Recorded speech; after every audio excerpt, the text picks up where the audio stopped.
সম্মানিত মাছ চাষি ভাই বন্ধুরা, আসসালামু আলাইকুম। আশা করি সকলেই ভালো আছেন। আজকে আমি আলোচনা করব 2025 সালের নতুন বছরের অরিজিনাল থাই সরপুঁটি মাছের সম্পর্কে। নতুন বছরে যারা থাই সরপুঁটি মাছের পোনা সংগ্রহ করতে চাচ্ছেন, আমাদের সাথে যোগাযোগ করে এই মাছের পোনাগুলো সংগ্রহ করতে পারেন। আমরা এই দেখেন কত ছোটো বড়ো দেখা যাচ্ছে। আমরা গ্রেডিং করে ফার্স্ট গ্রেডিংয়ের যে পোনাগুলো আছে পোনাগুলো বিক্রি করি। এখন দেখানো হচ্ছে লাল কার্পু মাছের পোনা।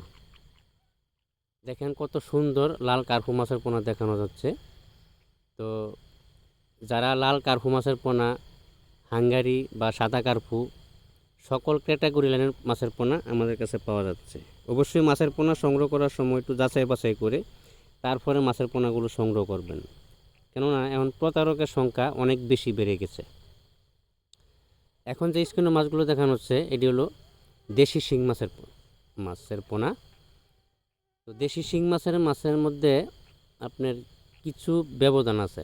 যেমন মা মাছগুলো কিন্তু আপনার 5 থেকে 6 মাসের ভিতরে 8-10টা কেজি চলে আসে। অন্য অন্য সকল যত আদার মাছ আছে দেখবেন মা মাছটা কিন্তু ছোটো থাকে, আর শিং মাছের ক্ষেত্রে মা মাছটা বড় থাকে।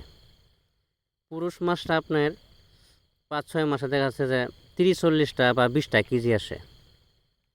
মা মাছগুলো কিন্তু আপনার শিং মাছের ক্ষেত্রে বড় থাকে এবং কি 5-6 মাসের ভিতরে 8-10টা কেজি চলে আসে।